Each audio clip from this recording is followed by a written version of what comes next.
Hello everyone, welcome back to my YouTube channel and good morning. I just woke up earlier guys because today is my son's Christmas party at their school. So we need to prepare food to bring later. We will cook photo cheese. So let's go. And then as you can see, my friend is there. So her daughter is classmates sa akong anak. So, they are the three of us in a group. So, gitabangan ko niya kay kami man ang grupo. So, I will start preparing for the ingredients. For those who want to know, who want to learn how to cook it, just follow the process, guys. So, let's go. So, we have a big bowl. Then, first is combine all the dry ingredients.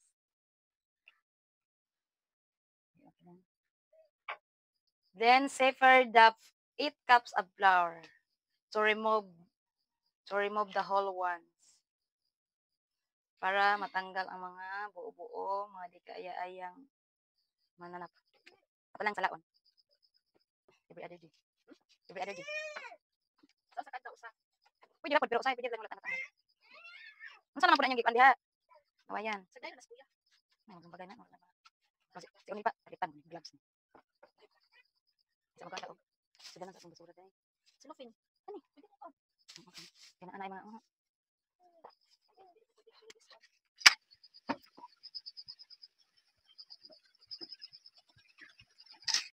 And then let's follow the 3/4 cups of white sugar. This is a 1/2 kilo, equivalent to 3 and 1/2 cup of white sugar. So, pwede namin isa dito na sa laon kaya tumaw ni.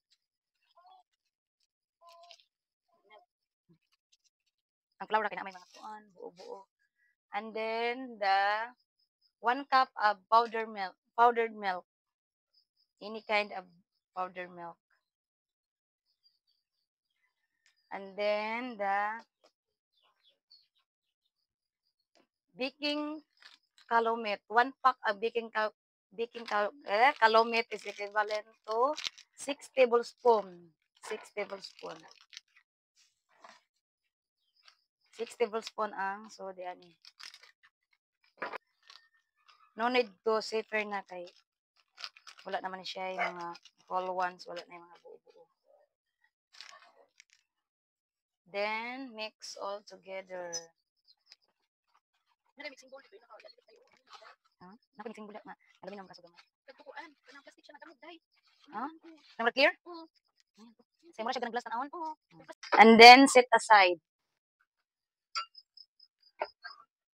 The next is the wheat ingredients.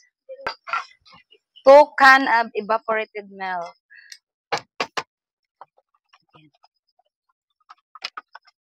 Oy! Okay, more milk, more delicious. Gabi na ning kakasang ikaw din eh. Ani, kaya naman ibap maglis ko sa tubig kay liquid naman daan. And then the 2 cup any kind of brand sa ibap guys. So 2 cups of water. Naglis naman sa water kay. And then the 8 tablespoon of melted margarine.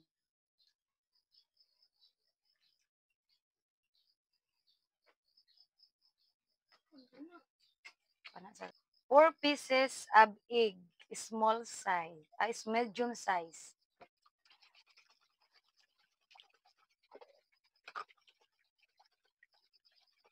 Mix all the ingredients. And then mix the dry and wet ingredients.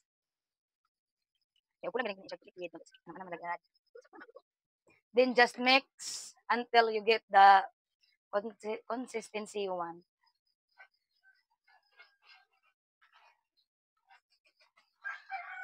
And don't forget to overmix guys because We will filter it later to remove the whole ones and so that the outcome of the photo cheese is smooth and fluffy. Dahil alay kong tubig kay murag guwang.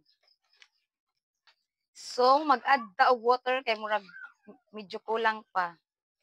Nara sa inyo kailangan na jud magbana-bana. Sige, go. 3 cups of water dapat da ito.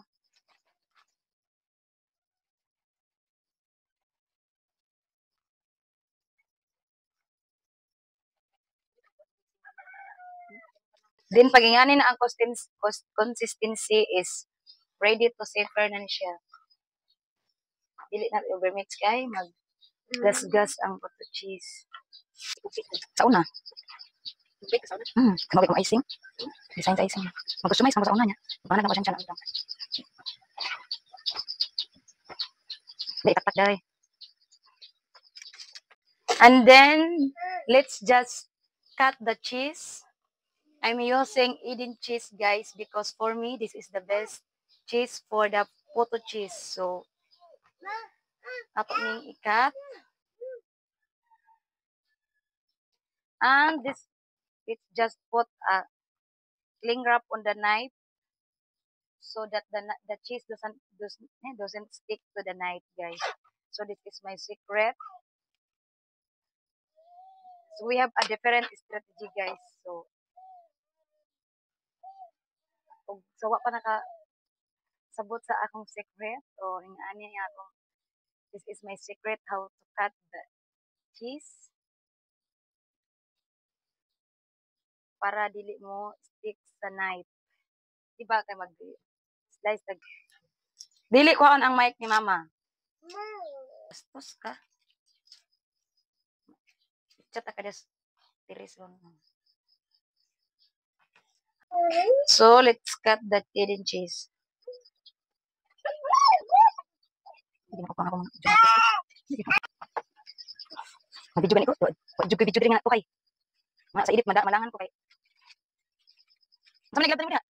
So I'm done. Then I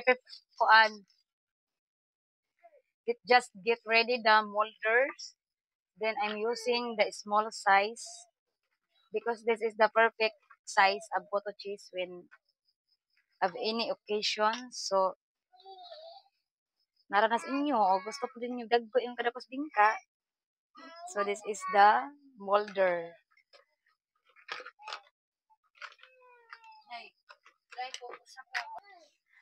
And dapat yung molder is already dry. Importante kaayo na guys nga ang molder is mara.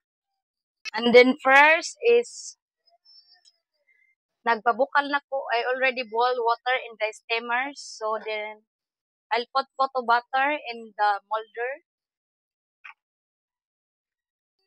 Just put it right, guys. Because it can be too much because it will overflow when it's cooked. So dapat tama-tama lang ang ibutang nga butter. Photo butter.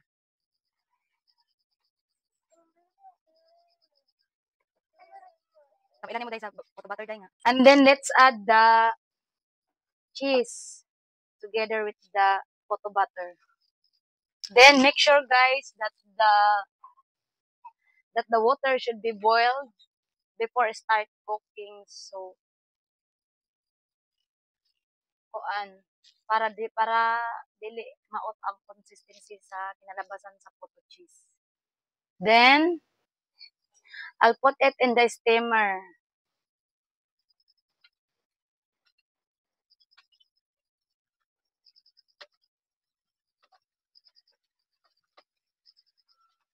Hamabaw lang ka day. Kay kuan basi pag overflow niya.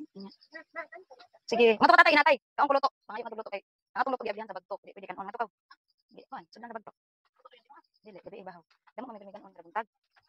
Oo, inatay. Kaong kuluto. Diyan si yoyo na dito. Kaya ikot nga luto niya. And just cover with the cloth cover so that the photo cheese doesn't get dropped with a water. So just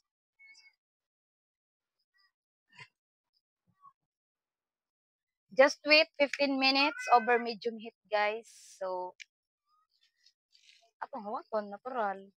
After 15 minutes, atong i-try og luto na. Kusina. Wow!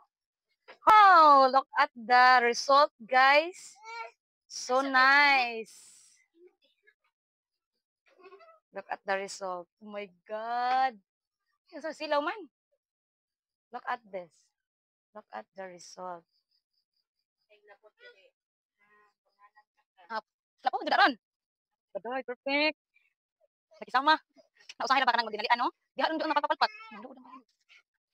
And let's follow the second batch. Don't forget to cover with the cloth. So, let's wait 15 minutes. And this is our finished product. My own version of photo cheese. Or in the other country, this is a rice cake. Smooth and super fluffy photo cheese. Super delicious, guys, as in promise. To those who near me in our barangays, so if you want to order, please comment down below. Or add me on Facebook and message me on Messenger. So that's it for today's video. Thank you for watching, guys.